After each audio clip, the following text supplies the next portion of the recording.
யோன்வோ அப்படிங்கிற இந்த பொண்ணு நல்ல லக்ஸரியஸா வந்து வாழ்ந்துட்டு இருப்பா. இவளுக்கு ரொம்பவே திமிரும் அதிகம். யாருக்கும் அடங்கி போறது அப்படிலாம் கிடையாது. பயங்கர திமிரா வாழ்ந்துட்டு இருப்பா. திடீர்னு ஒரு நாள் நைட் அவளுக்கு வந்து ஒரு ஆக்சிடென்ட் ஆகுது. கண்ணு முழிச்சு பார்த்தா இவ எங்க இருக்கோம் அப்படிங்கறதே அவளுக்கு தெரியல. அப்புறமா தான் தெரியுது நாம இறந்துட்டோம், மேலுலகத்துக்கு வந்துட்டோம் அப்படின்னு. அங்க இருக்கிற யம தர்மராஜாவை போயிட்டு மீட் பண்ணதுக்கு அப்புறமா தான் தெரியுது இப்ப இவ சாக வேண்டியவளே இல்லை அப்படின்னு சொல்லிட்டு. அப்ப அவங்க ஒரு டீல் போடுறாங்க. 30 நாள் மட்டும் நீ ஒரு ஏழ்மையான வாழ்க்கையை வாழ்ந்தாகணும். அந்த பொண்ணோட உடம்புல நீ வந்து வாழ்ந்துட்ட அப்படின்னா 31 நாளைக்கு அப்புறமா நீ வந்து உன்னோட லைஃப்கே திரும்பி போயிடலான்னு சொல்றாங்க. நல்ல பணக்காரையா நல்ல திமிர் பிடிச்சவளா வாழ்ந்தவ எப்படி போய் இவ அந்த ஏழ்மையான குடும்பத்துல ஒரு ஃபேமிலி அப்படி இப்படின்னு இவ வந்து சமாளிக்க போறா? 30 நாள் அவ இருந்து நினைச்ச மாதிரியே அது எல்லாத்தையும் பண்ணி திருப்பி அவளோட லைஃப்க்கு வந்தாளா இல்லை என்ன ஆச்சுன்றத ரொம்பவே எமோஷனலா சொன்ன ஃபிலிம் தான் இது. 2015 ரிலீஸ் ஆன வண்டர்ஃபுல் நைட்மேர் அப்படிங்கிற ஃபேண்டசி ஃபிலிம். அதுக்கு முன்னாடி நம்மளோட சேனலை யாரெல்லாம் சப்ஸ்கிரைப் பண்ணலையோ மறக்காம சப்ஸ்கிரைப் பண்ணிக்கோங்க. இந்த வீடியோக்கு ஒரு லைக்கையும் தட்டி விட்டுருங்க. கடற்கரை ஓரமா ஒரு அம்மாவும் ஒரு சின்ன பொண்ணு வந்து வெயிட் பண்ணிட்டு இருக்காங்க. யாருக்குன்னா இந்த சின்ன பொண்ணோட அப்பாவுக்கு தான். அவர் ஒரு நேவி ஆஃபீஸரா இருப்பாரு. இவரை வந்து இவ பிறந்ததுல இருந்தே பார்த்தது கிடையாது. அதே மாதிரி தான் அவருக்கும் இந்த பொண்ணை வந்து பார்த்ததே கிடையாது. அப்பாவோட ஃபேஸ் எப்படி இருக்கும் அப்படிங்கிறது இவளுக்கு தெரியாது. அவர் வந்து ஃபர்ஸ்ட் வந்ததுமே ஒய்ஃபை போய் பார்த்துட்டு அதுக்கப்புறம் தன்னோட பொண்ணுக்காக ஒரு கிஃப்ட் வந்து வாங்கிட்டு வந்திருக்காரு. இப்படியே போயிட்டு இருக்க ஒரு நாள் திடீர்னு இவரோட ஹஸ்பண்ட் வந்து இறந்து போயிட்டாங்க அப்படிங்கிற நியூஸ் வருது. இதை கேட்டதுமே அம்மா வந்து ரொம்பவே உடஞ்சு போயிடுறாங்க. முழுக்க முழுக்க இவங்க அப்பாவை டிபெண்ட் பண்ணி தான் வாழ்ந்திருப்பாங்க. இதை நினைச்சு ஃபீல் பண்ணி கொஞ்ச நாள்லயே இவங்க அம்மாவும் வந்து இறந்துடுறாங்க. இப்போ இந்த பொண்ணு தனி ஆளாயிட்டா. இந்த சின்ன வயசுலயே அம்மா அப்பா 2 பேருமே கிடையாது. இவ ஒரு ஹோம் இல்லைன்னா ட்ரஸ்ட்ல தான் வந்து இனி வளர்க்கப்படுவா. இவங்க அம்மா மேல செம்மையா கோவம் மட்டும்தான் வருது. ஏன்னா இவங்க அம்மா ஃபுல்லாவே அவங்க அப்பாவை டிபெண்ட் பண்ணி தான் இருந்திருப்பாங்க. எதுவுமே இவ பொண்ணுக்காக வந்து செஞ்சிருக்க மாட்டா. இதனால இந்த சின்ன பொண்ணு வந்து ரொம்பவே கோவப்படுறா. ஏன்னா நீங்க இந்த மாதிரி டிபெண்டா இல்லாம இருந்திருந்தீங்க அப்படின்னா எனக்குன்னு ஏதாவது பண்ணியிருந்தீங்கன்னா நான் இன்னைக்கு இந்த மாதிரி இருந்திருக்க மாட்டேன் அப்படின்னு சொல்லிட்டு அவ ரொம்பவே ஃபீல் பண்ணி அம்மா மேலேயும் கோவப்படுறா. அதே மாதிரி அன்னைக்கு நைட்டு ஒரு சபதமும் எடுக்கிறா. நான் நிச்சயமா உங்களை மாதிரி இல்லாம படிச்சு ஒரு பெரிய ஆளா வருவேன். யாரையும் டிபெண்ட் பண்ணி நிச்சயமா இருக்க மாட்டேன். கண்டிப்பா அது உங்களை மாதிரி நான் இருக்கவே மாட்டேமா அப்படின்னு சொல்லிட்டு அன்னைக்கு நைட்டே ஃபியூனரல் நடந்த அன்னைக்கு நைட்டே ஒரு சபதம் எடுக்கிறா. அப்படியே கட் பண்ணிட்டு காமிச்சா பேரு யோன்வோ. இவ தான் அந்த சின்ன பொண்ணு. அவங்க அம்மா கிட்ட அன்னைக்கு நைட்டு சபதம் எடுத்துக்கிட்ட மாதிரியே இவ ஒரு பெரிய ஆளா வளர்ந்திருக்கா. இந்த சிட்டில இவ தான் வந்து ஒரு பெரிய லாயர். இவ ஒரு கிரிமினல் லாயர் தான். மட்டும் கொடுக்குறாங்க அப்படின்னா போதும், எப்பேற்பட்ட கேஸா இருந்தாலும் சரி சட்டத்தோட சின்ன கேப்பை வச்சு இவ அந்த கேஸை ஜெயிச்சு கொடுத்துருவா. அந்த அளவுக்கு இவ ஒரு ஃபேமஸான லாயர். இப்ப கூட ஒரு கேஸ்க்காக தான் வந்திருக்கா. பெரிய இடத்து பையன் அவங்க கிளாஸ்ல படிக்கிற ஒரு பொண்ணு கிட்ட வந்து தப்பா நடந்திருப்பான். இதை பத்தி தான் வந்து கேஸ் சால்வ் பண்றதுக்காக இவ வந்திருப்பா.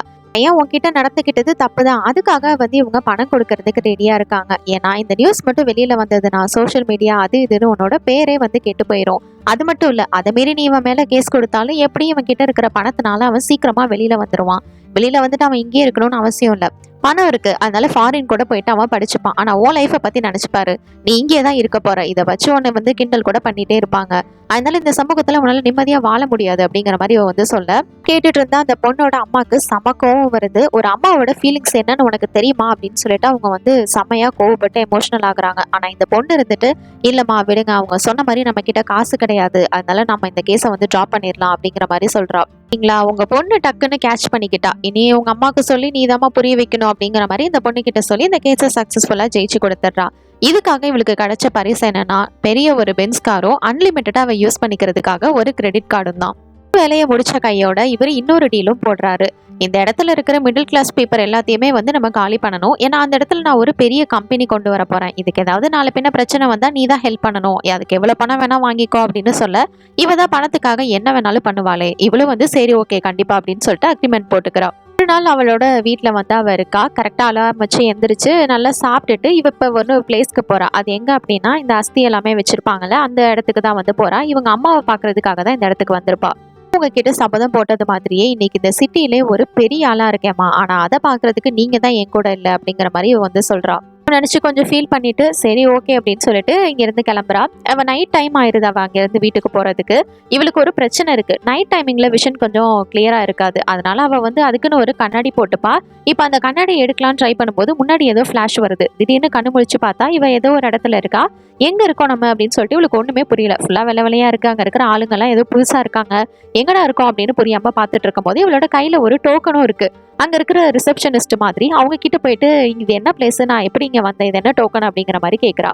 அவங்களும் உங்களோட பேர் என்ன அப்படின்னு கேட்கும்போது என்னோட பேரு யுன்வோ அப்படின்னு சொல்லும்போது இவங்க செக் பண்ணிட்டு ஷாக் ஆகுறாங்க. ஐயோ அப்படின்னு சொல்லிட்டு நீங்க இங்கேயே வெயிட் பண்ணுங்க அப்படின்னு சொல்லிட்டு உள்ள யாரோ பார்க்க போறாங்க. பார்த்தா இவர் தான் வந்து சீஃப்லி. இவர்கிட்ட திட்டு வாங்கிட்டு இருக்காரு. இவரோட பேரு செக்ஷன் சீஃப். நம்ம பாஷையில சொல்லணும்னா இவர் தான் யம தர்மராஜா, இவர் வந்து சித்ரகுப்தா. இப்ப பயங்கரமா எதுக்காக திட்டு வாங்கிட்டு இருக்காருன்னா, ஒரு பொண்ணு வந்து இப்ப 1 மாசத்துக்கு அப்புறம் தான் சாகணும், மாத்தி இவன் வந்து எழுதியிருப்பான். அதனால இப்ப வந்து தெரியாம அந்த பொண்ணு 1 மாசத்துக்கு முன்னாடியே இறந்துடுறா. அட பாவி, ஏன்டா இப்படி பண்ற, இதுக்கு மட்டும் மேல் இடத்துல தெரிஞ்சது நமக்கு அது அவ்வளவுதான், இப்ப என்ன பண்றது அப்படின்னு சொல்லிட்டு இவர் வந்து பயங்கரமா திட்டிட்டு இருப்பாரு. கரெக்டா இந்த ரிசப்ஷனிஸ்ட் மாதிரி இருந்தாலும் அந்த பொண்ணு வந்து இதை கொஞ்சம் பாருங்க அப்படின்னு சொல்லிட்டு லீ கிட்ட ஒரு டீட்டெயில்ஸை காமிக்கிறா. பார்த்து ஷாக்கான லீ, ஆட பாவி இன்னொன்னா அப்படின்னு சொல்லிட்டு இவனை பயங்கரமா திட்ட ஆரம்பிக்கிறாரு. ஏன்னா இந்த பொண்ணு இப்ப இறந்திருக்க வேண்டியவளே கிடையாது, மாத்தி இவன் டீட்டெயில்ஸ் கொடுத்ததுனால இப்ப அந்த பொண்ணு வந்து தெரியாம இறந்துட்டா. இப்ப என்னடா பண்ண போற, இப்படி சிக்கல் மேல சிக்கல் பண்ணிட்டு இருக்கேன்னு திட்டிட்டு இருக்கும் போதுதான் இந்த பொண்ணு ஒரு ஐடியா கொடுக்குறா. அவங்க என்ன கோமாலதான் இருக்காங்க, நம்ம வேணா அவங்கள திருப்பி அனுப்பிடலாம் அப்படின்னு சொல்லிட்டு சொல்லும் போதுதான் இவர் ஒரு பிளான போடுறாரு. இல்ல முதல்ல அந்த பொண்ணை இங்க வர சொல்லு அப்படின்னு சொல்லிட்டு இவளை வந்து உள்ள கூப்பிடுறாங்க. இவ உள்ள வந்ததுமே என்ன பிளேஸ், நான் எப்படி இங்க வந்தேன் அப்படின்னு சொல்லிட்டு இவ வந்து கேட்டுட்டு இருக்கா. அப்பதான் இவர் வந்து இது வந்து மேலோகம், நீ வந்து நேத்து நைட்டு ஒரு ஆக்சிடென்ட்ல ஸ்பாட் அவுட் அப்படின்ற மாதிரி சொல்றாரு. கேட்டதுமே அவ்வளவுதான், இவளுக்கு தூக்கி வாரி போடுது. அட பாவிங்களா, என்னையா சொல்றீங்க, நான் சாக வேண்டிய பொண்ணே கிடையாது, இப்பதான் நான் கொஞ்சம் கொஞ்சமா முன்னேறிட்டு இருக்கேன், இன்னும் நான் பெரிய ஆள் ஆகணும் அப்படின்னு சொல்லிட்டு வந்து சண்டை போட்டுட்டு இருக்கா. எப்படியாவது என்ன திருப்பி அனுப்பிடுங்க அப்படின்னு. சரி, அவங்கள கொஞ்சம் கெஞ்சி கேட்கறேன், நீங்க தயவு செஞ்சு என்ன திருப்பி அனுப்பிடுங்க அப்படின்னு சொல்லிட்டு இவ கெஞ்சி கேட்க இவரும் வந்து ஒரு டீல் போடுறாரு. என்ன அப்படின்னா, உனக்கு வந்து நான் ஒரு ஆப்ஷன் கொடுக்குறேன், ஒரு 30 நாள் மட்டும் நீ வேற ஒரு பொண்ணோட லைஃபை வந்து வாழ்ந்தாகணும். அப்படி வாழ்ந்துட்ட அப்படின்னா நீ 31வது நாள் உன்னோட லைஃபுக்கே திரும்பி போயிடலாம் அப்படிங்கிற மாதிரி இவர் வந்து ஒரு டீல் போடுறாரு. அது எப்படி வேற ஒரு பொண்ணோட உடம்புல போயிட்டு நான் வாழ முடியும், எனக்கு என்னோட லைஃபே திருப்பி கொடுங்க அப்படின்னு கேட்கும்போது, இதுதான் உனக்கு இருக்கிற ஒரே ஒரு ஆப்ஷன், நீ மட்டும் 30 நாள் மட்டும் எப்படியாவது சமாளிச்சிரு, அதுக்கப்புறம் கண்டிப்பா உன்னோட லைஃப்கே நீ திரும்பி போயிடலாம்னு சொல்ல ஃபர்ஸ்ட் வந்து இவ யோசிக்கிறா. சரி, இருந்தாலும் வேற வழி இல்லை அப்படின்னு சொல்லிட்டு இதுக்கு வந்து ஒத்துக்கிறா. 30 நாள் முடிஞ்சோடனே திருப்பி நான் என்னோட லைஃபுக்கே போயிருவேன்ல, கண்டிப்பா தானே அப்படின்னு சொல்லிட்டு அதையும் வந்து கன்ஃபார்ம் பண்ணிக்கிறா. இது எல்லாத்தையும் ஒத்துக்கிட்டதுக்கு அப்புறமா ஒரு மிஷின் பக்கத்துல வந்து இவளை வந்து ஸ்கேன் பண்றாங்க. கையை வச்சு அவ ஸ்கேன் பண்ணதுமே இப்ப வந்து கண்ணு முழிக்கிறா. என்ன மாதிரி லைஃப்ல இருக்கும்னு கண்ணாடி முன்னாடி போயிட்டு அவ பயங்கரமா கத்த ஆரம்பிக்கிறா. ஏன்னா அந்த பொண்ணு போட்டிருக்கிற ட்ரெஸ் எல்லாம் ரொம்பவே வந்து மிடில் கிளாஸ் மாதிரி இருக்கு. இவ இருக்கிறதே ஒரு மிடில் கிளாஸ் ஃபேமிலி தான். சத்தம் போடுறதை கேட்டா அந்த வீட்டுல இருக்கிறவர் வந்துட்டு, என்னாச்சு உனக்கு, ஏன் இப்படி கத்திட்டு இருக்க அப்படின்னு போய் பதறி போய் கேட்கிறாரு. இவரை பார்த்ததும் அவ இன்னும் கத்த ஆரம்பிச்சிடுறா. வந்திருக்க இந்த பொண்ணுக்கு வந்துட்டு 2 பசங்க இருப்பாங்க. ஒரு மிடில் கிளாஸ் ஃபேமிலி வாழ்க்கையை தான் அந்த பொண்ணு வந்து வாழ்ந்துட்டு இருப்பா. இவளோட லைஃப்ல எப்படி ஒரு வாழ்க்கையை வாழவே கூடாதுன்னு அவ சபதம் எடுத்தாலோ அந்த மாதிரி ஒரு லைஃபுக்கு தான் இவ வந்திருப்பா. இதை தெரிஞ்சுக்கிட்டது வெளியில வந்துட்டு யோ அப்படின்னு சொல்லிட்டு அந்த யம தர்மராஜாவை தான் திட்டிக்கிட்டு இருப்பா. இவ வெளில நிக்கிறத பார்த்துட்டு இந்த சின்ன பையன், அம்மா உங்க பர்ஸையும் போனையும் மறந்துட்டு போறீங்க அப்படின்னு சொல்லிட்டு கொண்டு வந்து கொடுக்க, அப்பதான் இந்த பொண்ணோட பேர் என்ன, இவ வயசு என்னங்கிறது எல்லாத்தையும் அவ பாத்துக்கிறா. வாங்க வாங்க ஸ்கூலுக்கு டைம் ஆயிடுச்சு அப்படின்னு சொல்லிட்டு பஸ் ஸ்டாண்டுக்கு கூட்டிட்டு வரான். அந்த இடத்துல பார்த்தா இவள மாதிரியே இன்னும் நிறைய பேர் வந்து வெயிட் பண்ணிட்டு இருக்காங்க. என்னடி இன்னைக்கு என்ன லேட் ஆயிடுச்சு, என்ன பண்ணிட்டு இருந்த அப்படின்ற மாதிரி இவகிட்ட வந்து கேஷுவலா பேசுறாங்க. இருப்புல சும்மா குத்தி விளையாடுறது இந்த மாதிரிலாம் வந்து பண்ணிட்டு இருக்காங்க. இதுக்கு முன்னாடி இவ இந்த மாதிரிலாம் வந்து இருந்ததே கிடையாது. இது எல்லாமே அவளுக்கு ஃபுல்லா டிஃப்ரெண்டா இருக்கு. டோட்டலா என்னடா இப்படி இருக்காங்களே அப்படின்னு சொல்லிட்டு, சரி சரி வா வா பஸ் வந்துருச்சு, பசங்களை அனுப்பி விடுவோம் அப்படின்னு சொல்லிட்டு எல்லா பசங்களையும் வந்து ஸ்கூல் பஸ்ல ஏற்றி விட்டுறாங்க. சரி, இதுக்கப்புறம் நம்ம வீட்டுக்கு போகலாம் அப்படின்னு நம்ம ட்ரை பண்ணா, ஏய் எங்கடி போற அப்படின்னு சொல்லிட்டு, வா நம்மளோட பிசினஸ் பிளானுக்கு எல்லா மெட்டீரியல்ஸ் வாங்கணும்ல, வா வா அப்படின்னு சொல்லிட்டு இவங்க எல்லாரும் வந்து கடைக்கு போறாங்க. எல்லாரும் சேர்ந்து பேப்பர் பேக் பண்ற பிசினஸ் தான் வந்து பண்ண போறாங்க. அதுக்காக இப்போ மெட்டீரியல்ஸ் எல்லாமே வந்து வாங்குறதுக்காக வந்திருப்பாங்க. நம்ம பாரு, இது எல்லாத்தையும் வச்சு ஒரு பெரிய ஆளா வரப்போறோம் அப்படிங்கிற மாதிரி இவங்க எல்லாரும் சொல்ல, இதெல்லாம் பார்த்துட்டு இவளும், அடி பாவிங்களா, ஒரு பேப்பர் பேக்கை வச்சு எப்படி பெரிய ஆள் ஆக முடியும், ஐயோ என்ன தயவு செஞ்சு விட்டுருங்களேன் அப்படிங்கிற மாதிரி மனசுல வந்து நினைச்சிட்டு இருக்கா. இப்போ இவங்க எல்லாரும் சேர்ந்து சாப்பிட்றதுக்காக போறாங்க. இந்த மாதிரி ஹோட்டல்ஸ்ல எல்லாம் இவ வந்து இதுக்கு முன்னாடி சாப்பிட்டதே கிடையாது. ஒருத்தருக்கு ஒருத்தர் ஊட்டி விட்டுக்கிட்டு ஜாலியா ஃபன் பண்ணிக்கிட்டு காசிப் பேசிக்கிட்டு அப்படிலாம் வந்து பண்ணிட்டு இருக்காங்க. இதுக்கு முன்னாடி இவ இதெல்லாம் வந்து ஃபேஸ் பண்ணாததுனால இது எல்லாமே புதுசா இருக்கு. ஒண்ணுமே புரிய வேற இல்ல. ஐயோ என்ன மாதிரி இடத்துல வந்து நான் மாட்டிட்டு இருக்கேன்னு புரியலையே அப்படின்னு சொல்லிட்டு ரொம்பவே ஃபீல் பண்றா. வீட்டுக்கு வந்ததுக்கு அப்புறமா ஃபேஸ் வாஷ் பண்ணும்போதுதான் கையில வந்து வெட்டிங் ரிங் இருக்கிறத பாக்குறா. பார்த்ததுமே ஷாக் ஆகி அதை கழட்டுறதுக்கு தான் ட்ரை பண்றா. ஏன்னா இதுக்கு முன்னாடி இருந்த அவளோட லைஃப்ல நிச்சயமா இந்த மாதிரி ஒரு லைஃபை வாழக்கூடாதுன்னு நினைச்சிருப்பா. அவ கழட்ட ட்ரை பண்ணும்போது அங்க சீஃப்லி வந்துடுறாரு. நீ என்ன பண்றேன்னு தெரிஞ்சுக்கலாமான்னு கேட்கும்போது, இதை பாருங்க என்னோட கையில வெட்டிங் ரிங் இருக்கு அப்படின்ற மாதிரி சொல்லும் போதுதான் இவர் சொல்றாரு, நீ இப்போ இந்த பொண்ணோட லைஃபுக்கு வந்திருக்க, 30 நாளுமே நீ இந்த பொண்ணு எப்படி இருந்தாலும் அந்த மாதிரி தான் இருந்தாகணும். உன்னோட லைஃப் மாதிரி வாழ நினைச்ச அப்படின்னா நீ நிச்சயமா திருப்பி மேலோகத்துக்கு வர வேண்டியதான். எப்படி வசதி அப்படின்னு சொல்லிட்டு நீயே வந்து டிசைட் பண்ணிக்கோ. 30 நாள் இதை இந்த வாழ்க்கையை வாழ்ந்துட்டு உன்னோட லைஃப்கே திரும்பி போறியா இல்லை என்ன அப்படிங்கிற மாதிரி இவர் கேட்கிறாரு. வேற வழியே இல்லாம இவ்வளவு வந்து ஒத்துக்கிட்டு வாழ ஆரம்பிக்கிறா. சரி, இங்க வாழதான் வேணும், இந்த மாதிரி ட்ரெஸ் போடணும்னு அவசியம் இல்லையே, நம்ம போயிட்டு கொஞ்சம் நல்ல ட்ரெஸ் வாங்கிட்டு வரலாம் அப்படின்னு சொல்லிட்டு கிரெடிட் கார்டு எடுத்துட்டு போய் நல்ல ட்ரெஸ் எல்லாம் பர்ச்சேஸ் பண்றா. அங்கே இருக்கிற பொருளுக்கும் இவகிட்ட கிரெடிட் கார்டில் இருக்கிற காசை ஸ்வைப் பண்ணால் அதை பார்த்தல. சரி, பர்ஸ்லையாவது எப்படி இருக்கும் அப்படின்னு சொல்லிட்டு செக் பண்ணுவா. ஆனால் அதுலேயும் கொஞ்சம் தான் இருக்கும். அதுக்கேற்ற மாதிரி திங்ஸ் எல்லாத்தையும் வாங்கிக்கிட்டு பையன் கூட லிஃப்ட்ல போகும்போது குண்டா ஒரு பொண்ணு வரா. இவ கொஞ்சம் பணக்காரி. அடிச்ச இந்த மிடில் கிளாஸ் ஆளுங்கள பார்த்தாலே ஒரு மாதிரி இரிட்டேட் ஆகுது. முதல்ல இவங்களெல்லாம் காலி பண்ணி விடணும் அப்படிங்கிற மாதிரி அவ பேசிட்டு இருக்கா. இதெல்லாம் கேட்டு அவளுக்கு செம்ம காண்டாகுது. நீ எல்லாம் என்னோட கால் தூசிக்கு கூட வரமாட்ட, நீ எல்லாம் இப்படி பேசுற அளவுக்கு அந்த ஆள் வச்சுட்டானே ஐயோ அப்படிங்கிற மாதிரி வந்து ரொம்பவே ஃபீல் பண்றா. வீட்டுக்கு போயிட்டு எல்லாரும் சாப்பிட உட்கார்ந்து இருக்கும் போது இவ வந்து ஒரு பிளான் பண்றா. 30 நாள் நம்ம இந்த இடத்துல இருக்கணும், ஆனா இங்கேயே இருக்கணும்ன்றது அவசியம் இல்லையே அப்படின்னு சொல்லிட்டு இவ என்ன பண்றானா, இதை பாருங்க நான் டெய்லி உங்களுக்கு இந்த மாதிரி சமைச்சு போட்டு ஃபேமிலி பார்த்துக்கிட்டு எனக்கு ரொம்பவே டயர்டா இருக்கு, அதனால நான் வந்து கொஞ்ச நாளைக்கு எனக்கு ரெஸ்ட் வேணும், நான் ஒரு 30 நாள் வந்து வெக்கேஷன் மாதிரி போலான் இருக்கேன் அப்படிங்கிற மாதிரி இவ சொல்றா. 30 நாளா?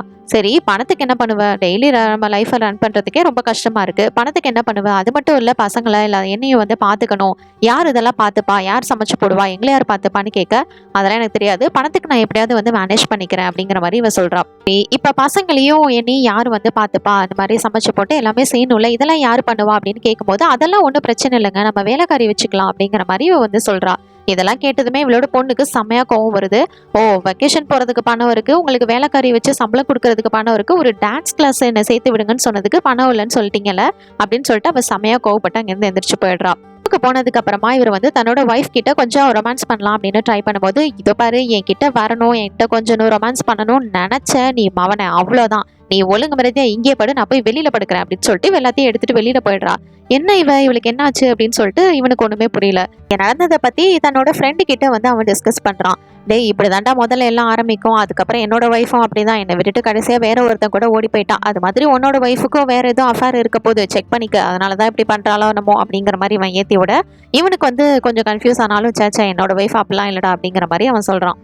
நானும் இப்படிதான் அவளை நம்பிக்கிட்டு இருந்தேன், இன்னைக்கு பாரு இப்படி ஒண்டி கட்டியா உட்காந்துருக்கேன், ஓ விருப்பம் அப்படின்னு சொல்லிட்டு அவன் விட்டுறான். இப்போ இவன் என்ன பண்றான்னா, அவங்க ஏரியா ஃப்ரெண்ட்ஸ் கூட சேர்ந்து வெளியில வந்திருப்பா. இவங்க எல்லாரும் ஒரு பேப்பரை கொடுத்து சைன் பண்ண சொல்லியிருப்பாங்க. என்னடா இது அப்படின்னு படிச்சு பார்க்கும்போது தான் தெரியுது, இதுக்கு முன்னாடி அதாவது இவ சாக்குறதுக்கு முன்னாடி ஒரு கேஸ் வந்து டீல் பண்ணி கொடுக்குறேன் அப்படின்னு சொல்லியிருந்திருப்பால, அந்த ஏரியாவில் இருக்கிற மிடில் கிளாஸ் பீப்புள் எல்லாத்தையும் காலி பண்ண வைக்கிறேன்னு. அதுக்கு எதிராக இவங்க எல்லாரும் வந்து ஒரு இது போட்டிருப்பாங்க. அப்பதான் அவளுக்கு ஒரு விஷயம் ஞாபகம் வருது, அந்த அன்லிமிட்டெட் கிரெடிட் கார்டு. ஓகே, அதை போயிட்டு அப்பார்ட்மெண்ட்ல எடுத்துட்டு வரலாம் அப்படின்னு சொல்லிட்டு இதை எடுத்துட்டு வந்து இவ வந்து அவளுக்கு பிடிச்ச மாதிரி ட்ரெஸ் எல்லாமே வந்து ரொம்பவே செலவு பண்ணி வாங்கிடுறா. வாங்கிட்டு வீட்டுக்கு வந்ததுக்கு அப்புறமா இவர் இருந்துட்டு, ஹே இவ்வளோ காசு கொடுத்து வாங்குறதுக்கு உனக்கு எதிரி காசு அப்படிங்கிற மாதிரி கேட்க, நான் கொஞ்சம் சேர்த்து வச்சிருந்தேன் அப்படிங்கிற மாதிரி இவ சொல்லிட்டு இருக்கா. அப்பதான் பார்த்தா இவங்க வீட்டுக்கு யாரோ வந்திருக்காங்க. யாரா அதுன்னு போய் பார்த்தா போலீஸ். என்ன போலீஸ் வந்திருக்கு அப்படின்னு பார்த்தா இவளை தேடிதான் வந்திருப்பாங்க. அப்படின்னா அபார்ட்மெண்ட்ல இருந்த லாயரோட கிரெடிட் கார்டு இவங்களுக்கு எப்படி வந்தது, இவங்க அதை எடுத்து வந்து அக்சஸ் பண்ணிருக்காங்க, வேற ஒருத்தரோட கார்டு எடுத்து இவங்க எப்படி யூஸ் பண்ணலாம் அப்படின்னு சொல்லிட்டு போலீஸ் கூட்டிட்டு வந்து கேள்வி கேட்டுட்டு இருக்காங்க. இவளோட ஹஸ்பண்டுக்கு கோவம் வந்துருது. இதை பாருங்க, எப்படி நீங்க இப்படிலாம் பேசலாம், அவளும் நானும் வந்து ஒன்னா லா காலேஜ்ல படிச்சா, அவன் என்னோட ஃப்ரெண்டு தான், அவ தான் என்ன யூஸ் பண்ண சொல்லி இந்த கார்டை வந்து கொடுத்திருந்தா, அதனால என்ன இப்போ அப்படிங்கிற மாதிரி இவன் கேட்கறான். இவன் என்னமா போய் சொல்றான் அப்படின்னு அவளே பார்க்க, ஃப்ரெண்டா நீங்க வந்து லா காலேஜ் படிச்சிங்களா அப்படின்னு சொல்லிட்டு கேட்க, அவன் அதுக்கான ப்ரூஃப் வச்சிருக்கான். கொஞ்ச நாள்ல லா காலேஜ் தான் படிச்சிருப்பான் போல, அதுக்கப்புறம் ட்ராப் பண்ணியிருப்பான், அதனால இதை பார்த்ததுமே சரி ஓகே ஓகே அப்படின்னு சொல்லிட்டு விட்டுடுறாங்க. அப்புறம் அவளை வெளியே தனியாக கூட்டிட்டு வந்துட்டு, என்னாச்சு உனக்கு, நீ கொஞ்ச நாளாவே சரியில்லையே, வேற எதுவும் அஃபேர் எதுவும் வச்சிருக்கியா அப்படிங்கிற மாதிரி கேட்க, என்ன இப்படிலாம் பேசுறீங்க, அதெல்லாம் ஒன்றும் இல்லை அப்படின்ற மாதிரி அவ சொல்றா. அப்படியே இப்படிலாம் நடந்துக்கிற வித்தியாசமா, பிரச்சனைனாலும் சரி நீ ரிலாக்ஸா இரு, நம்ம பார்த்துக்கலாம் அப்படின்னு சொல்லிட்டு அவளுக்கு வந்து தலையில தட்டி கொடுக்குறான். இது மாதிரி பண்ணது அவளுக்கு ரொம்பவே வித்தியாசமா இருக்கு. ஏன்னா இதுக்கு முன்னாடி அவங்க அம்மா மட்டும் தான் இந்த மாதிரி அவளுக்கு பண்ணி விடுவாங்க. இப்போ அவள் டெரஸ்ல நிற்கும் போது இந்த சீஃப் லீ வந்துட்டு இவளை வார்ன் பண்றாரு. இது பாரு, இது மாதிரி நான் உனக்கு நிறைய டைம் வந்து சொல்லிட்டே எல்லாம் இருக்க மாட்டேன், இதோட 2-3 டைம் இது மாதிரி நீ பண்ணிட்ட, இதுக்கு மேலேயும் இப்படி பண்ண அப்படின்னா நிச்சயமா நீ பரலோகத்திலே வந்து செட்டில் ஆக வேண்டியதான், அதனால ஒழுங்கா இந்த பொண்ணு மாதிரியே நடந்துக்க ட்ரை பண்ணு, 30 நாள் தான் அப்படின்னு சொல்லிட்டு அவரு சொல்லி வார்ன் பண்றாரு. சரி ஓகே அப்படின்னு அவளுக்கு கீழே வரா. வந்ததுமே இந்த ட்ரெஸ் எல்லாம் நான் போய் திருப்பி கொடுத்துட்றேன் அப்படின்னு சொல்லிட்டு இவ சொல்லும்போது, அதெல்லாம் ஒன்றும் தேவையில்லை, நான் வந்து அதெல்லாம் பார்த்துக்கிறேன், என்னோட பொண்டாட்டி அழகா ட்ரெஸ் பண்ணா அது எனக்கும் தானே பெருமை அப்படின்ற மாதிரி இவர் வந்து நான் சமாளிச்சுக்கிறேன்னு சொல்லிட்டு அந்த ட்ரெஸ் எல்லாத்தையும் அவளை வந்து வச்சுக்க சொல்றாரு. முன்னாடி எந்த ஒரு ஆம்பளையுமே இவகிட்ட இந்த மாதிரி பாசமெல்லாம் நடந்துக்கிட்டதே கிடையாது. இவ்வளோ அன்பு இருக்கிறதுனால அவளும் வந்து சரி இந்த லைஃப்பை பார்க்கலாம் அப்படின்னு சொல்லிட்டு ட்ரை பண்ணி பார்க்குறா. ஒரு நாள் வீடை வந்து சும்மா க்ளீன் பண்ணிட்டு இருக்கும்போது அவளுக்கு ஒரு டைரி கிடைக்குது. அதில் வந்து இதுக்கு முன்னாடி இந்த பொண்ணு இருக்கால, இந்த மாதம் என்னென்னலாம் செலவு பண்ணுறோம் அப்படின்னு சொல்றது ஃபுல்லாக எழுதி வச்சிருக்கா. இவங்களாம் இப்படி தான் கணக்கு போட்டு செலவு பண்ணுவாங்க போல அப்படின்னு அவன் பார்த்துட்டு இருக்கும்போது இவளோட பையன் வரான். ஸ்கூல் போலையா, என்ன திடீர்னு நீ இங்கே வந்து நிற்கிற அப்படின்னு பார்க்கும்போது தான் இவன் வந்து அவனோட பேக்கெட்குள்ள இருந்து சில மெடிசன்ஸ் எடுத்து கொடுக்குறான். இது எதுக்கு அப்படின்னு கேட்கும்போது, ஆமாம்மா உங்களுக்கு ஏதோ உடம்பு சரியில்லை போல, ஏன்னா நீங்கள் முன்ன மாதிரி இல்லவே இல்லை, எங்களை பாசமாக பார்த்துக்க மாட்டீங்க, ஸ்கூலுக்கு கொண்டு வந்து விட மாட்டேங்கிறீங்க, திருப்பி பிக்கப்புக்கு வர மாட்டேங்கிறீங்க, ஏதோ உங்ககிட்ட சரியில்லை, ஏதோ உங்கள் உடம்பு சரியில்லை, அதனால தான் நானே மெடிக்கல் போய் டேப்லெட் வாங்கிட்டு வந்தேன்னு சொல்லி கொடுக்குறான். அந்த டேப்லெட்டையும் அவன் வந்து அவன் கண்ணு முன்னாடியே வந்து சாப்பிட்றான். நைட்டு இவளோட ஹஸ்பண்ட் வந்துட்டு, நாளைக்கு வந்து ஆஃபீஸ் மீட்டிங் இருக்கு, பார்ட்டி இருக்கு, அதுக்கு வந்து நம்ம போகணும் அப்படின்னு சொல்லிட்டு சொல்ல, ஓ பார்ட்டியா அப்படின்னு சொல்லிட்டு இவ்வளவு வந்து ஒரு பார்ட்டிக்கு போற மாதிரி இப்போ நல்லா லக்ஸூரியஸான ட்ரெஸ்லாம் வாங்கியிருப்பால, அதை போட்டுக்கிட்டு அந்த பார்ட்டிக்கு வந்து வரா. இவ வந்து ஏற்கனவே இந்த மாதிரி நிறைய பார்ட்டிஸ்லாம் அட்டன் பண்ணியிருக்கிறதுனால இங்கே எப்படி நடந்துக்கணும் அப்படிங்கிறது அவளுக்கு தெரியுது. அவங்க பாஸை மீட் பண்ணும்போது அவள் வந்து ரொம்பவே ஃபார்மலாக வந்து நடந்துக்கிறா. இவளோட ஹஸ்பண்டுக்கு ஒரு மேனேஜர் இருக்கான். அவன் வந்து கொஞ்சம் பொறாம பிடிச்ச மாதிரி தான். இவனோட ஃபியூச்சர் ப்ராஜெக்ட் ஐடியா ஒன்று இருக்கும். இதை பற்றி நீ எக்காரணத்தை கொண்டு பாஸ்கிட்டே சொல்லக்கூடாது அப்படிங்கிற மாதிரி சொல்லி தான் இவன் வந்து கூட்டிகிட்டு வந்திருப்பான். எல்லாத்தையும் தெரிஞ்சுக்கிட்ட இவன் என்ன பண்ணுறான்னா, எல்லாரும் டீமாக உட்காந்து லஞ்சு சாப்பிட்டுட்டு இருக்கும்போது அவங்களுக்கு முன்னாடி இவ ஹஸ்பண்டோட அந்த ஃபியூச்சர் ப்ராஜெக்ட்டை பற்றி ஐடியா பற்றி சொல்கிறா. அதை கேட்டதுமே பாஸ்க்கு ரொம்பவே பிடிச்சு போயிடுது. இதனால் மேனேஜர் பயங்கர கோவமாகறான். நான் சொல்லக்கூடாதுன்னு சொல்லியும் நீ என்னை மீறி சொல்லியிருக்கல அப்படின்ற மாதிரி அவன் செம கோவமாகறான். உனக்கு எவ்வளோ தைரியம் இருந்தால் நான் சொல்லக்கூடாதுன்னு சொல்லியும் நீ அதை ஒய்ஃபை வச்சு நைஸாக மூவ் பண்ணிட்டல அப்படிங்கிற மாதிரி சொல்ல, இதை பாருங்க இது இவரோட ஐடியா, அதை சொல்லக்கூடாதுன்னு சொல்கிறதுக்கு நீங்கள் யார், உங்கள் மேலே கேஸ் ஃபைல் பண்ணால் என்ன ஆகும்னு தெரியுமான்னு சில லா பற்றி பேசுகிறா. இதுக்கு சண்டை போட்டுட்டு அப்படின்னு அவன் கூட்டிகிட்டு போகும்போது இவன் வந்து அவன் ஒய்ஃபை கெட்ட வார்த்தை சொல்லி திட்டியதான். எவ்வளோ தைரியம் இருந்தால் நீ ஏன் முன்னாடியே என்னோட ஒய்ஃப் இந்த மாதிரி திட்டுவ அப்படின்னு சொல்லிட்டு மேனேஜரை ஒரே பஞ்சு. அங்கே இருக்கிற எல்லாருமே இதை பார்த்துடுறாங்க. என்னோட வேலைக்கு இதனால பிரச்சனை வந்தாலும் பரவாயில்ல அப்படின்னு சொல்லிட்டு இவங்க ரோட்டோரமாக இருக்கிற ஒரு கடைக்கு வந்து உட்காந்து சாப்பிட்டுட்டு இருக்காங்க. எதுக்காக அவனை அடிச்சிங்க, இதனால உங்கள் வேலைக்கே வந்து பிரச்சனை ஆகும்ல அப்படின்னு சொல்லிட்டு இவ கேட்கும்போது தான், என்னோட வேலைக்கே பிரச்சனை வந்தாலும் பரவாயில்ல, ஒன்று இந்த மாதிரி சொல்லிட்டு இருக்கா, நான் என்ன சும்மா இருக்க சொல்றியா, நான் இந்த அளவுக்கு இருக்கேன்னா அதுக்கு காரணமே நீ தான், ஒன்றை போய் அவன் எதுவும் சொன்னானா நான் எப்படி பார்த்துட்டு அமைதியாக இருக்கிறது அப்படிங்கிற மாதிரி இவன் பயங்கர எமோஷனலாக பேசுகிறான். இவன் மேலே ஒரு சாஃப்ட் கார்னர் இருக்கும். இப்போ இவன் இவ்வளோ பண்ணுறதுனால இவன் வந்து ரொம்பவே பிடிச்சிருக்கு இந்த ஃபேமிலி, சந்தோஷமாக இந்த ஃபேமிலியில் வந்து வாழ ஆரம்பிக்கிறா.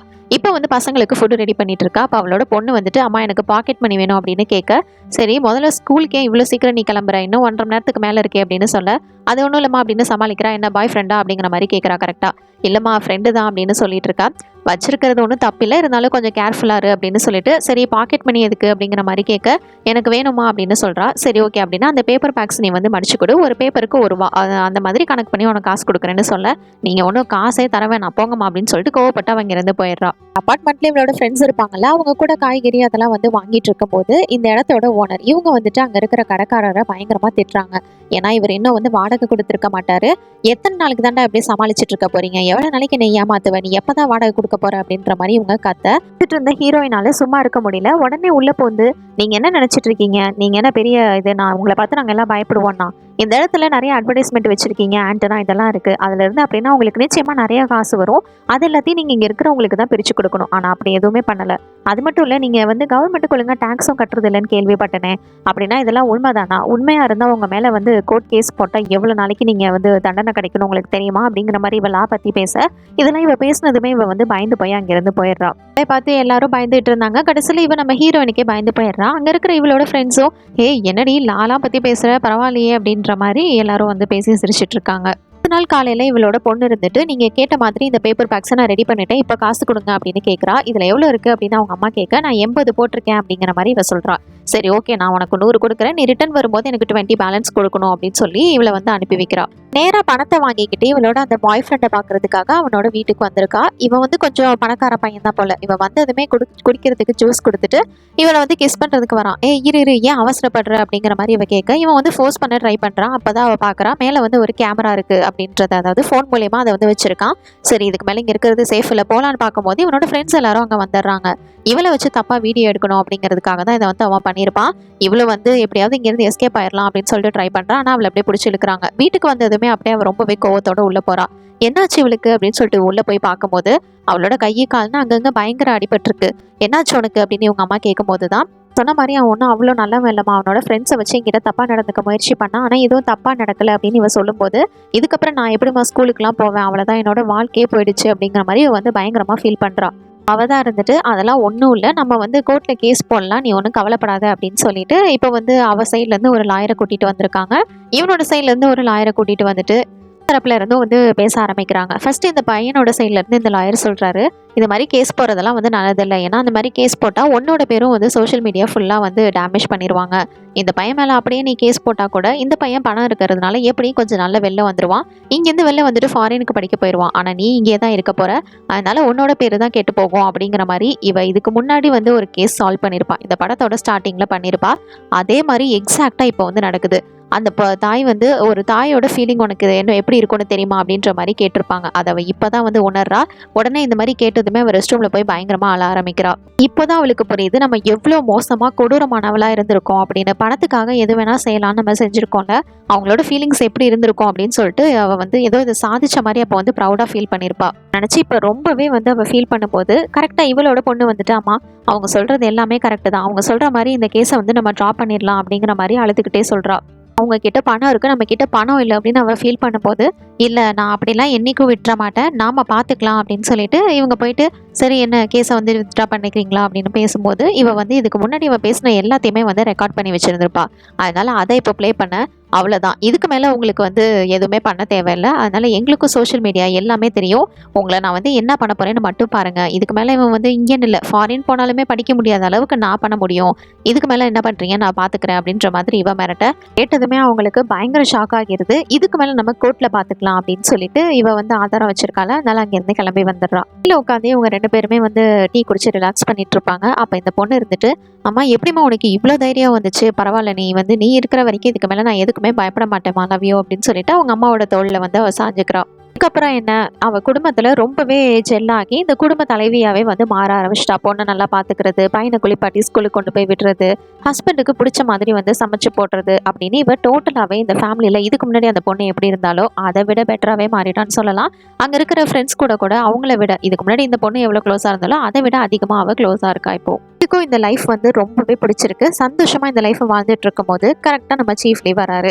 என்னம்மா இந்த லைஃப் ரொம்பவே பிடிச்சி போச்சு போல, ஹஸ்பண்டு குழந்தைங்கன்னு ரொம்பவே நல்லா பாத்துக்கிறியே, ஆனா இன்னும் 1 வாரம் தான் இருக்கு, அதை ஞாபகப்படுத்திட்டு போறதுக்காக தான் நான் வந்தேன், 1 வாரத்துக்கு அப்புறம் நீ உன்னோட லைஃபுக்கே திரும்பி போயிடலாம் அப்படிங்கிற மாதிரி இவர் சொல்றாரு. கேட்டா நம்ம ஹீரோயினுக்கு தூக்கி வாரி போடுது. ஏன்னா இவளுக்கு இந்த லைஃபை விட்டு அவளோட லைஃபுக்கு போறதுல கொஞ்சம் கூட விருப்பமே இல்லை. நான் ஒரே ஒரு ஃபேவர் கேட்கலாமா, நான் இந்த வீட்டுல இதே பொண்ணாவே வாழ்ந்துடுறேனே அப்படிங்கிற மாதிரி இவ கேட்கறா. ஐயோ இல்லம்மா அது மட்டும் முடியாது, நீ வந்து கண்டிப்பா உன்னோட லைஃபுக்கு திரும்பி போய் தான் ஆகணும் அப்படிங்கிற மாதிரி அவர் சொல்லிடுறாரு. ரொம்பவே அப்செட் ஆகிடுறா. இன்னும் 1 வீக் தான் இந்த லைஃப்பை நம்ம வாழ முடியுமா அப்படின்னு சொல்லிட்டு இங்கே கட் பண்ணா இவளோட ஹஸ்பண்டுக்கு அந்த மேனேஜரால ஒரு ப்ராப்ளம் வருது. என்னன்னா, நான் எவ்வளோ சொல்லியும் நீ கேட்காம போயிட்டு பாஸ் கிட்ட சொன்னில, இப்போ வேற மேனேஜர் கிட்ட போயிட்டு நீ ஒர்க் பாரு அப்படின்னு சொல்லிட்டு இவனை வந்து ட்ரான்ஸ்ஃபர் பண்ணியிருப்பாங்க. எனது ட்ரான்ஸ்ஃபர் ஆச்சா, இதெல்லாமே என்னால தானே அப்படின்னு சொல்லிட்டு அவள் ஃபீல் பண்ணிட்டு இருக்கா. ஃபீல் பண்ணும்போது தான் இது என்னால தானே நடந்தது, நானே இதை போய் சரி பண்றேன், நானே இந்த மேனேஜர் கிட்ட போயிட்டு பேசுறேன் அப்படின்னு இவ சொல்றா. ஆனா அதுக்கு இவர் வந்து ஒத்துக்க மாட்டேங்கிறாரு. அதெல்லாம் வேணாமா, நிச்சயமா அவன் கேட்க மாட்டான்னு சொல்ல, இல்ல இந்த பிரச்சனை எப்படி சரி பண்ணி ஆகணும் அப்படின்னு சொல்லிட்டு இவன் மறுநாள் மேனேஜரை போயிட்டு மீட் பண்றா. இதை பாருங்க, அன்னைக்கு தெரியாம ஏதோ நடந்துருச்சு அப்படின்னு சொல்லிட்டு சொல்ல, அன்னைக்கு அந்த ஆட்டம் நீங்க 2 பேரும் இன்னைக்கு என்ன மன்னிப்பு கேட்டா எல்லாம் சரியாயிருமா, அதெல்லாம் முடியாது அப்படிங்கிற மாதிரி வந்து திமிரா தான் பேசுறான். இவ்வளவு வந்து எவ்வளவோ வந்து கெஞ்சி பாக்குறா. ஆனா அவன் வந்து சுத்தமா இறங்குற மாதிரி இல்ல. அதெல்லாம் எதுவும் பண்ண முடியாது, உன்னால முடிஞ்சதை பார்த்துக்க. இங்கிருந்து கிளம்பும் போது இவன் வந்து ஒரு லாயருக்கு கால் பண்றா. பண்ணி, நான் வந்து உங்களோட மேனேஜர் பேசுறேன், இந்த மாதிரி இந்த மேனேஜர் வந்து கொஞ்சம் திமிரா நடந்துக்கிறாரு, அது மட்டும் இல்லை இவரோட போட்ட கான்ட்ராக்டை வந்து கேன்சல் பண்ணிடுங்க, ஏன்னா இவர் வந்து இந்த மாதிரிலாம் செஞ்சிருக்காரு அப்படின்னு சொல்லிட்டு இவ பண்ண தப்ப போறான். அவ வந்து சொல்றா, எனது நீங்க அந்த லாயரோட பிஏவா, ஐயோ இது தெரியாம போச்சே, சரி சரி மன்னிச்சிருமா, நான் ஏதோ தெரியாம பண்ணிட்டேன் அப்படின்னு சொல்லிட்டு இவன் வந்து, நான் வந்து அந்த டிரான்ஸ்ஃபரை வந்து கேன்சல் பண்ணிடுறேன், அவர் இங்கேயே ஒர்க் பண்ணட்டும் அப்படிங்கிற மாதிரி இந்த மேனேஜர் வந்து சொல்லிட்டு போறாரு. அந்த லாயரோட பேரை கேட்டதுமே அவன் வந்து பயந்து போய் எப்படியோ வந்து இது கோத்துக்கிட்டான். இல்லை இவளோட பையன் வந்து ஜூஸ் எடுக்கலாம் ட்ரை பண்ணும்போது கீழே விழுந்துடுறான். என்னாச்சு அப்படின்னு சொல்லிட்டு டாக்டர் கிட்ட செக் பண்ண போகும்போது தான் அவனுக்கு வந்து விஷன் ப்ராப்ளம் இருக்கு, இது வந்து ஜீன் மூலியமா தான் வரும் அப்படின்னு சொல்லிட்டு அவன் வந்து சொல்லிட்டு இருக்கான். இதை கேட்டதுமே அவளுக்கு பயங்கரமா ஷாக் ஆகுது. ஏன்னா இது இவங்களோட பரம்பரை நோய், இது எப்படி இந்த பையனுக்கு வரும் அப்படின்னு சொல்லிட்டு இவ வந்து பயங்கரமா இந்த இடத்துல ஷாக் ஆகுறா. இப்போதைக்கு அந்த பையனுக்கு ஆப்ரேஷன் பண்ணா சரியாயிரும் அப்படிங்கிற மாதிரி வந்து சொல்லியிருக்காங்க. இவ வெளியில வந்ததுமே அந்த சீஃப்லியை தான் பார்த்துட்டு, இது வந்து என்னோட பரம்பரை நோய், எப்படி அவனுக்கு வந்தது, எப்படி வந்து இது லிங்க் ஆகும் அப்படிங்கிற மாதிரி இவ கேட்கும்போது தான், இப்போ வந்து இந்த 30 நாளும் அவன் உன்னோட பையனாக தான் வளர்ந்துட்டு இருக்கான், அதனால தான் உனக்குள்ளது அவனுக்கு வந்திருக்கு அப்படின்னு இவர் சொல்ல, எனது இதெல்லாம் சுத்த முட்டாள்தனமா இருக்கு, தயவு செஞ்சு இது மாதிரிலாம் பண்ணாதீங்க, என்ன கூட நரகத்தில் போய் போடுங்க, ஆனால் இந்த பையனுக்கு அது மாதிரிலாம் பண்ணாதீங்க அப்படின்னு சொல்லிட்டு அவ கதறா. அப்படிலாம் எதுவுமே பண்ண முடியாது அப்படிங்கிற மாதிரி இவர் சொல்ல, இதை கேட்டதுமே அவ வந்து பயங்கரமா அழ ஆரம்பிச்சிடுறா. இது எல்லாமே என்னால தானோ அப்படின்னு சொல்லிட்டு இவ இப்படி அழுது பேசிட்டு இருக்கும் போது இவளோட ஹஸ்பண்ட் அங்கே வரா. என்ன இப்படி தனியாக பேசிட்டு இருக்கா அப்படின்னு சொல்லிட்டு, ஒன்றும் இல்லை ரிலாக்ஸ் ஆறு, நம்ம பையனுக்கு எல்லாம் சரியாயிரும் அப்படின்னு சொல்லிட்டு அவன் வந்து சமாதானப்படுத்துறான். இப்போ ஆப்ரேஷன் பண்ணுற நாள் வந்துருச்சு. ஆப்ரேஷன் அன்னைக்கு கரெக்டாக லீவ் வந்து இவளை பார்க்கறதுக்காக வராரு. என்னாச்சோ அப்படின்னு சொல்லிட்டு இவ்வளோ போயிட்டு பார்க்க போனா, இன்னையோட உன்னோட நாள் முடியுது, இப்போவே நீங்க இருந்து கிளம்பி ஆகணும் அப்படிங்கிற மாதிரி நீ சொல்ல, அவ்வளோதான். இதை கேட்ட அவளுக்கு பயங்கரமா பதறுது. ஏன்னா என்னோட பையனுக்குள்ள ஆப்ரேஷன் நடந்துட்டு இருக்கு, அட்லீஸ்ட் அவனோட ஆப்ரேஷன் முடிஞ்சதுக்கு அப்புறம் நான் கிளம்புறேன், இன்னைக்கு ஒரு நாள் டைம் கொடுங்கன்னு கேட்க, அப்படிலாம் கொடுக்க முடியாது அப்படின்னு சொல்றாரு. சரி ஒரு 5 நிமிஷமாவது டைம் கொடுங்க, நான் என்னோட பையனை போய் பார்த்துட்டு வந்துடுறேன் அப்படின்னு சொல்லிட்டு இவன் வந்து கேட்குறான். சரி ஓகே அப்படின்னு சொல்லிட்டு லியும் சரின்றாரு. வந்து வேக வேகமா தன்னோட பையனை தான் முதல்ல வந்து அவ பாக்குறதுக்காக போறா. இதை பாரு, நீ வந்து சமத்து பையனு தெரியும், அப்பாவுக்கு எந்த தொந்தரவும் கொடுக்க கூடாது, ஒரு சமத்தா நடந்துக்கணும் அப்படிங்கிற மாதிரி இவ வந்து தன்னோட பையன் கிட்ட ரொம்ப எமோஷனலா பேசுறா. அதுக்கப்புறமா பொண்ணு அவளை வந்து ஹக் பண்ணிட்டு, நீ எது நடந்தாலும் சரி தைரியமா இருக்கணும், அம்மா எப்பயுமே உன் கூட தான் இருப்பேன் அப்படின்ற மாதிரி எமோஷனலாக பேச, அம்மா என்னாச்சு உங்களுக்கு, ஏன் இப்படி எமோஷனலாக பேசிட்டு இருக்கீங்க அப்படின்னு சொல்லிட்டு அவளும் கேட்குறா. நீயும் சொல்ல முடியாம தெரிஞ்சு இவ வந்து அப்படியே அமைதியாக ஃபீலிங்ஸோட நின்றுட்டு இருக்கா. அடுத்ததான் தன்னோட ஹஸ்பண்ட் கிட்ட தான் போயிட்டு பேசுறா. என்னன்னாலும் சரி, நீங்க வந்து நம்மளோட பசங்களுக்கு ரொம்பவே சப்போர்ட்டா இருக்கணும் அப்படிங்கிற மாதிரி சொல்ல, என்னாச்சு உனக்கு, ஏன் இப்படிலாம் பேசிட்டு இருக்க, நீ எங்கேயும் வேற என்ன வெளியா கிளம்ப போற அப்படின்ற மாதிரி அவனும் வந்து தெரியாம பேசுறான். இவ அழுதுகிட்டே அப்படியே அங்க இருந்து வரா. அதுக்கப்புறம் அவ்வளவுதான், கண்ணு முடிச்சு பார்த்தா இவளோட உடம்புக்கு அவ வந்துடுறா. கண்ணு முழிச்சு அவ எந்திரிச்சதுமே அந்த ஃபேமிலியை தான் வந்து தேடணும் அப்படின்னு சொல்லிட்டு வந்து பாப்பா. ஏன்னா இதே ஹாஸ்பிட்டல்ல தான் அந்த பையனுக்கு வந்து கண் ஆப்ரேஷன் நடந்திருக்கும். அந்த பையன் எங்க அப்படின்னு கேட்கும்போது, அவங்க 1 வீக் முன்னாடி டிஸ்சார்ஜ் ஆகி போயிட்டாங்களே அப்படிங்கிற மாதிரி அவங்க சொல்றாங்க. அப்படின்னா 1 வீக் இவங்க அதாவது இவங்க உடம்புக்கு வந்து 1 வீக் அப்புறமா தான் இவங்க கோமால இருந்து முழிச்சிருக்காங்க. சரி, ஓகே, அப்பார்ட்மெண்ட்ல போயிட்டு பார்க்கலாம் அவங்க இருப்பாங்க அப்படின்னு சொல்லிட்டு வந்து பார்த்தா அவங்கள அங்க இல்ல, காலி பண்ணி போயிட்டாங்க. இவளோட ஃப்ரெண்ட்ஸ் எல்லாம் இருப்பாங்கல்ல, அவங்க எல்லாரும் அங்க உட்காந்து ஜாலியா பேசிட்டு இருப்பாங்க. அதெல்லாம் பார்த்து அவ ஃபீல் பண்ணிக்கிட்டு அங்க இருந்து வரா. நான் மறுபடியும் இவ போயிட்டு அவங்களோட ஜாலியா பேசுறதோ எதுவுமே செய்ய முடியாது. நான் தான் அந்த பொண்ணுன்னு சொன்னாலும் யாரும் நம்பவும் போறதில்ல. ஸோ அந்த டேஸ் எல்லாமே அவர் ரொம்பவே மிஸ் பண்றா. இப்போ அங்கேருந்து கிளம்பி இவளோட ஆஃபீஸ்க்கு போயிட்டு இவளுக்கு அடுத்தபடியாக இருக்கிற ஒரு மேனேஜர் அவர்கிட்ட இவளை பொண்ணை பற்றின ரெக்கார்ட்ஸ் எல்லாம் எடுத்து வச்சிருப்பாள். இந்த மாதிரி இந்த கேஸில் அந்த பையனுக்கு எதிராக வாதாடி நீ வந்து ஜெயிச்சு காட்டு அப்படிங்கிற மாதிரி இவகிட்ட எல்லா ரெக்கார்ட்ஸையும் கொடுக்குறா. ஆமாம், நீங்கள் எங்கே போகிறீங்க அப்படின்னு கேட்கும்போது, நான் வந்து இழக்கக்கூடாததை இழந்துட்டேன், இதுக்கு மேலே நான் இங்கே இருக்கிறது சரியாக இருக்காது, நான் இந்த ஊரை விட்டே போகிறேன் அப்படின்னு சொல்லிட்டு அவங்க இருந்து கிளம்புறா. இருந்து போகிறதுக்கு முன்னாடி இவ வந்து அவங்க அப்பாவோட ஃபோட்டோ வந்து இது வரைக்கும் பார்த்ததே கிடையாது. இவளுக்கு சின்ன வயசுல இருந்து விருப்பமும் இருந்திருக்காது. சரி, இப்பயாவது பார்க்கலான்னு பார்த்தா பயங்கரமான ஷாக்கு. அது வேற யாரும் கிடையாது, அந்த சீஃப் லீ தான். பத்தின பாடங்களை கற்றுக் கொடுக்கறதுக்காக தான் இவர் இந்த மாதிரி செஞ்சிருப்பாரு. இது எல்லாத்தையும் தெரிஞ்சோடனே அவ ரொம்பவே ஃபீல் பண்றா அவங்க அப்பாவை நினைச்சு.